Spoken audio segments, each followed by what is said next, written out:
یعقوب علیہ السلام کی دعا بھی مجھ کو یاد آ رہی ہے. حضرت یعقوب علیہ السلام کی تربیت یاد آ رہی ہے. تربیت دیکھیے کیسی کی.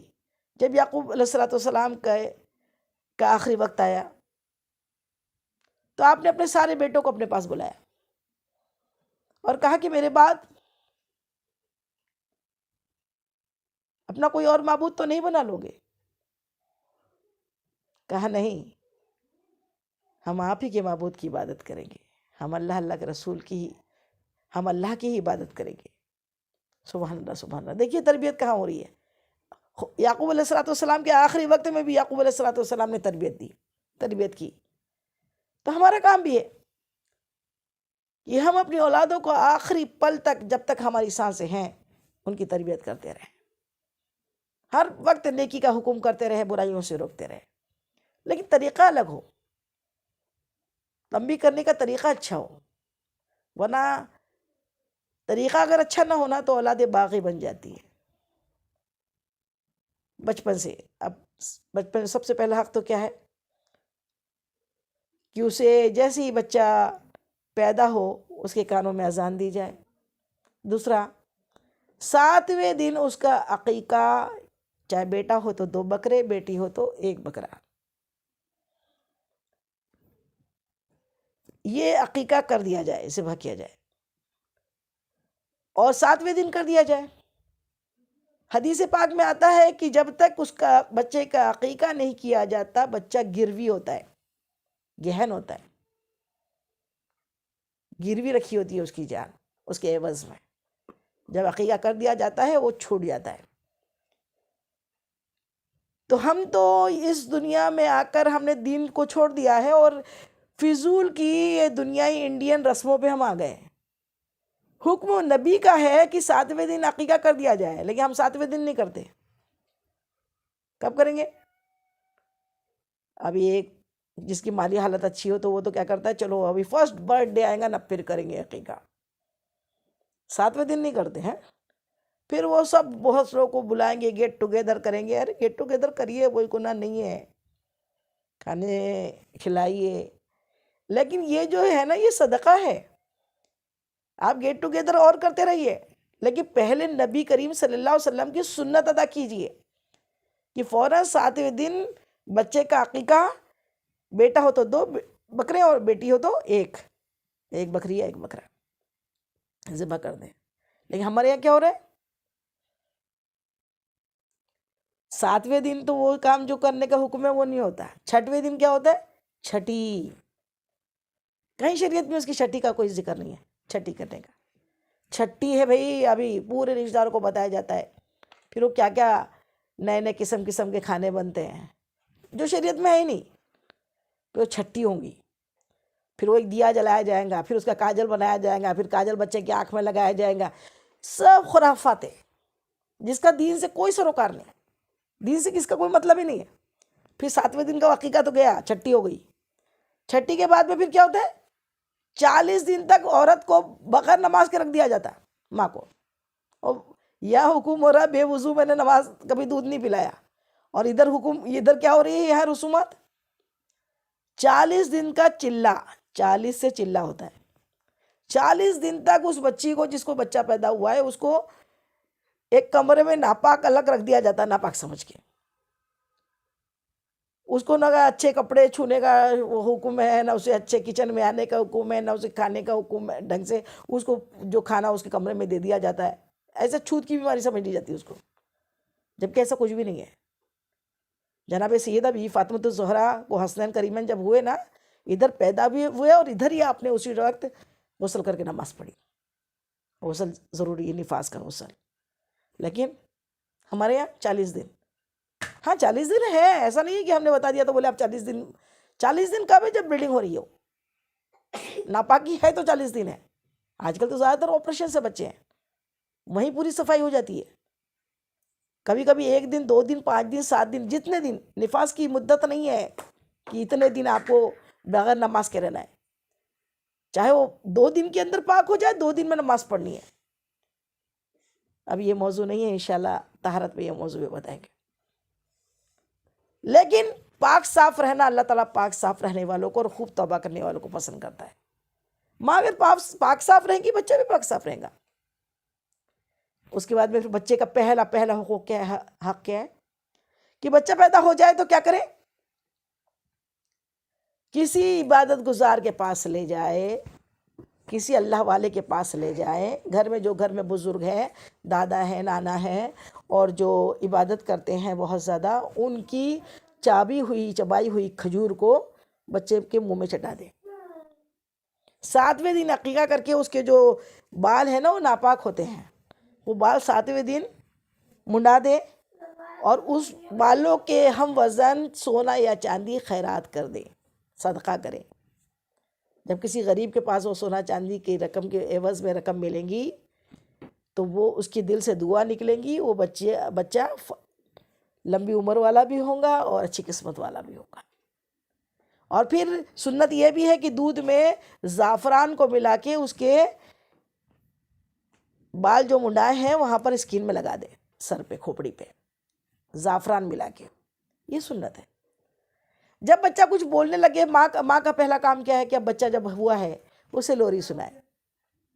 تو لوری کیا ہو، فلمی گانوں کی لوریاں نہیں، بچے میں بچپن سے گھٹی میں دین پلانا ہے، گھٹی میں اللہ کے رسول کا ذکر پلانا ہے، اسے اچھا متقی اور پرہیزگار اور دیندار انسان بنانا ہے. اس کے لیے پہلے کی مائیں گھٹی میں کیا پلاتی تھی، جو لوری سناتی تھی تو لوری کیا سناتی تھی، حسبی ربی جل اللہ ما فی قلبی غیر اللہ نور محمد صلی اللہ لا الہ الا اللہ. بولو حق لا الہ الا اللہ. اگر یہ پڑھتے رہیں گے، بچے کو بولنا نہیں آتا لیکن ابھی وہ سیکھ رہا ہے، ماں اس کو لوری بار بار لا الہ الا اللہ حسبی ربی جل اللہ لا الہ الا اللہ حسبی ربی جل اللہ ما فی قلبی غیر اللہ نور محمد صلی اللہ لا الہ الا اللہ. اللہ کے رسول کا ذکر اس کے کانوں میں جاتا ہے، وہ اتنا خوش رہتا ہے، اتنا خوش رہتا ہے، اتنا خوش رہتا ہے کہ پھر اس کی زبان سے پہلا لفظ اللہ ہی نکلتا ہے، اس کا قلب جاری ہو جاتا ہے. بچپن سے قلب جاری ہو جانا، قلب کی ہر دھڑکن کے ساتھ رب لا الہ الا اللہ لا الہ الا اللہ لا الہ الا اللہ نکل رہا ہے، گارنٹی سے ماں کی تربیت سے وہ ولی بنے گا. لیکن ماں ہی دودھ پلاتے پلاتے بولتی ہے اجی امی آج بتاؤ آپ کا پوتا بہت 2 گھنٹے تک اچھا رہا، چپ رہا، بالکل یہ لطیفہ سنا رہی ہوں. ساس باہر سے آئی، بہو بولی امی آج آپ کا پوتا نا 2 گھنٹے ایک دم خاموش رہ کے دودھ پیا. بولے کیسے؟ جو ٹی وی دیکھ رہا تھا نا تو آنکھیں ہٹی نہیں اس کی، ٹی وی دیکھتے دیکھتے دودھ پیا. اللہ اکبر. اب ماں بھی ٹی وی دیکھے، پوتا بھی ٹی وی دیکھے، دادی بھی ٹی وی دیکھے، نانی بھی ٹی وی دیکھے، تو ناچنے گانے والا پیدا ہوگا کہ اللہ کا ولی، اللہ کا نیک بندہ پیدا ہوگا. معاشرہ برباد تو ہم عورتوں نے کر رکھا ہے کہ بچپن سے جو حق ہے، بچوں کے حق بچوں کو دیجیے. کہ اور ایک اور کون سی لوری ہے، وہ اللہ اللہ اللہ اللہ لوری دودھ بھری کٹوری علی پیے گا نیک انسان بنے گا. سمجھ میں؟ نیک انسان بنے گا. بچپن سے دماغ میں ماں نے بھر دیا نیک انسان بنے گا، نیک انسان بنے گا، تو انشاءاللہ کیا بنے گا وہ؟ انشاءاللہ ضرور نیک انسان بنے گا. اس پہ کانسیپٹ آ جائے گا کہ مجھ کو نیکی بننا ہے، بد نہیں بننا ہے. اور سب سے بہترین تربیت بتاؤں اپنے بچوں کے لیے، سب سے بہترین تربیت وہ یہ ہے کہ بچپن سے بچوں کے دل میں ہر غلط پہ اللہ کا خوف دلایا جائے. اللہ دیکھ رہا ہے، اللہ دیکھ رہا ہے، اللہ دیکھ رہا ہے والی جو بات ہے نا، اگر ہر بچے کے ذہن میں آ جائے، مٹ جائے گناہوں کے تصور بھی جہاں سے، گر تجھ کو ہو یقین کہ خدا دیکھ رہا ہے. ہمیں تو بچپن سے یہی رہتا تھا، ہمارے والدین نے ہمیں ہمیشہ بس ایک ہی چیز، ہر چیز میں ہم دوسروں سے پوچھتے تھے اللہ اس نے ایسا کیا، اس کو خوف نہیں اللہ دیکھ رہا تھا؟ اللہ دیکھ رہا ہے. اب سمجھ میں آیا کہ لوگوں کو اتنا ڈر ہی کہاں رہا ہے. ورنہ ہمارے والدین نے تو ہمارے دل میں یہی کوٹ کوٹ کے بھرا تھا کہ اللہ دیکھ رہا ہے. دیکھو ایسا نہیں کرتے، اللہ دیکھ رہا ہے. کسی کو گالی نہیں بکنا، اللہ دیکھ رہا ہے. کسی کا دل نہیں دکھانا، اللہ دیکھ رہا ہے. کوئی چوری نہیں کرنا، اللہ دیکھ رہا ہے. کوئی دیکھے نہ دیکھے، کوئی دیکھے نہ دیکھے، خدا تو دیکھ رہا ہے. ہاں؟ اور خدا دیکھ رہا ہے، اس سے بڑی کوئی تربیت نہیں ہے. ہر ماں، ہر باپ اگر اپنے بچے کو یہ تربیت میں یہ گھٹی پلا دے نا، تو زندگی میں بڑے ہو کر کبھی وہ غلط نہیں بن سکتا. نہ کبھی وہ چور بنے گا، نہ کبھی جھوٹا ہوگا، نہ کبھی کے رشتے کسی کے توڑے گا، نہ کسی کا دل دکھائے گا. اگر اس میں یہ کانسیپٹ، یہ بات، یہ خیال دل میں پیوست ہو جائے کہ مجھے میرا رب دیکھتا ہے، مجھے میرا رب دیکھتا ہے، مجھے میرا رب دیکھتا ہے. بچوں کی یوں پرورش کریں. آج کل کیا ماحول بن گیا؟ پرورش تو یوں ہو کہ اتنی محبت سے ہو کہ بچہ آپ کا گرویدار ہے. جو آپ بولے بچہ بالکل، ہر انسان پیار کا بھوکا ہوتا ہے. اگر آپ پیار سے رہو گے نا، سارا معاشرہ سدھر جائے گا. اور ہمارے پاس، ہمارے لیے اللہ نے ہماری اولادیں دی. اللہ کی نے اولاد جو دی نا، وہ بیٹا نعمت ہے اور بیٹی رحمت ہے. بیٹا کیا ہے؟ نعمت ہے اللہ کی. اور بیٹی کیا ہے؟ رحمت ہے. رحمت بڑی چیز ہے، نعمت بڑی چیز نہیں ہے. لیکن آج رحمت آتی ہے نا تو لوگوں کے ناک منہ سکڑ جاتے ہیں. بیٹی پیدا ہوئی تو لوگوں کو تکلیف ہو جاتی ہے. میرے مصطفیٰ جان رحمت ارشاد فرماتے، جس کی ایک بیٹی ہوئی اسے جنت کے لیے ایک دروازہ کھل گیا. جس کی 2، جس کی 3، جس کی 4، جتنی بیٹیاں ہوئی جنت کے اتنے دروازے اس کے ماں باپ کے لیے کھل جاتے ہیں. اور وہ اپنی بیٹیوں کی، چاہے ایک بیٹی کی اچھی پرورش کر کے اس کی اچھی جگہ عقد کرے، اس کو علم سکھائے، دین سکھائے. میرے آقا فرماتے ہیں وہ اور میں جنت میں ان 2 انگلیوں کی جیسا قریب رہیں گے. سبحان اللہ. پوچھا یا رسول اللہ 2، 3 کے بارے میں کہا ام المومنین بی بی عائشہ صدیقہ رضی اللہ تعالیٰ عنہ کے ہم پر بڑے احسان ہے. ام المومنین اگر سوال نہ کرتی تو شاید 3 بیٹی والے ہی جنت میں جاتے. لیکن آقا نے ایسے پوچھ لیا، یا رسول اللہ جس کی 2 بیٹیاں ہوں؟ کہاں 2 بیٹی والے بھی، اور جس کی 1 ہو؟ میرے آقا مسکرا دیے، کہاں 1 بیٹی والا بھی جس کی اچھے سے پرورش کریں گا، اس کو محبت سے رکھیں گا، اس کو رحمت سمجھے گا اللہ کی، جنت میں جائیں گا. اسی ضمن پہ ایک بڑی عبرتناک بات ابھی پچھلے دنوں میں نے ایک مصنف کی کتاب میں سے پڑھا کہ ایک شخص تھا جس نے اپنی بیٹی کو بڑی محبت سے پالا. محبت سے پالنے کا مطلب یہ نہیں ہے کہ ہر بری ہی چیز اس کو مہیا کر دی جائے. محبت کا مطلب اس کی آخرت بنانا بھی ہے. باپ اور ماں کی ذمہ داری ہوتی ہے اس کی دنیا بھی بنائے اور آخرت بھی بنانے کی پوری کوشش کرے. اس کو ایسا علم سکھائے کہ وہ ہر بری چیز کی فرمائش کرے تو نہ دے. بری چیز کی فرمائش میں اس کی بری چیز مہیا کرا دینا، اس کو دے دینا، تو اسی طریقے سے نا، جس طریقے سے بخار میں پرہیز نہ کرانا، جوانڈس ہوا ہے اور اس کو خوب تلی بھنی چیزیں کھلا دی جا رہی ہے.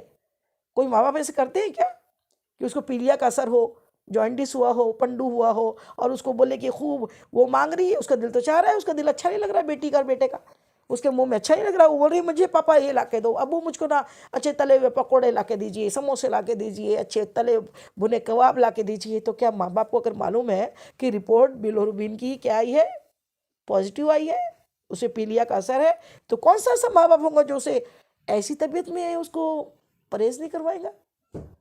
سیم یہی مثال ہے زندگی کی. زندگی میں ماں باپ یہ سمجھ لیتے ہیں یہ میری اولاد ہے، اس کو میں جو مانگیں گی دوں گا، جو مانگیں گا دوں گا. وہ اس کے ساتھ میں اس کی دنیا اور آخرت کے ساتھ کھیل رہے ہیں. آپ کے بیٹا ہے، آپ کی بیٹی ہے، وہ آپ کے دل کے ٹکڑے ہیں، کلیجے ہیں. محبت سے رکھو، محبت سے پالو. لیکن وہ اب جیسے وہ بڑی ہو رہی ہیں تو ان کی تربیت کرو. بڑا ہو رہا ہے تربیت کرو. تربیت کس طریقے سے کرنی ہے؟ اب بیٹے نے آئی فون مانگا، ابھی اس کی عمر نہیں ہے فون چلانے کی، دے دیا اس کے پاس فون، کہہ لو پیچھا چھوٹا، اور خوش ہو رہے ہیں بالکل کلیجہ چوڑا کر کے، سینہ چوڑا کر کے سوچ رہے ہم نے کتنا اچھا، ہمارے پاپا نے ہم کو نہیں دیا تھا، ہمارے پاپا نے ہم کو ٹی وی دیکھنے نہیں دیا تھا، ہماری ممی نے ہم کو ٹی وی دیکھنے نہیں دیا تھا، اب ہم دیکھنے دیں گے. بالکل ہم تو بالکل ریچارج کرائیں گے اس کا، ہم بالکل اسے ٹی وی کے سامنے بیٹھائیں گے. انہیں یہ معلوم نہیں ہے، وہ یہ نہیں سوچ رہے ہیں کہ ہماری ماں نے جو کیا تھا ہمیں نہیں دیکھنے دیا، ہمارے اچھے کے لیے کیا تھا، ہماری بھلائی کے لیے. ہماری دنیا اور آخرت خراب نہ ہو جائے اس لیے کیا تھا. آج ہم نے پیسہ دے کے بہت بڑا کمال کر لیا ان کو ٹی وی کے سامنے بٹھا کے.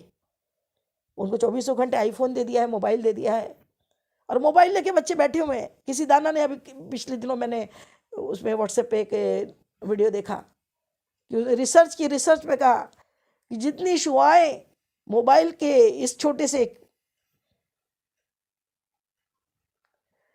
اتنی شعاعیں پوائزنس نکلتی ہے جو برین پہ اٹیک کرتی ہے.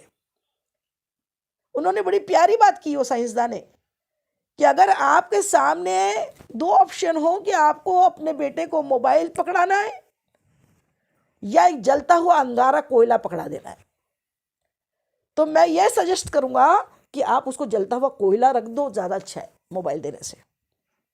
موبائل اتنی زیادہ تکلیف دے گا کہ آئندہ آنے والے 10 سال کے اندر آپ دیکھو گے کہ ہماری جنریشن کا 99% یا تو پاگل ہو چکا ہوگا، دماغی بیمار ہو چکا ہوگا، اس کی جسم میں بھی طرح طرح کی بیماریاں ہو چکی ہوں گی، اس کی سوچنے سمجھنے کی صلاحیتیں ختم ہو گئی ہوں گی، اور نہ وہ چین سے سوئے گا نہ چین سے جئے گا. اللہ اکبر.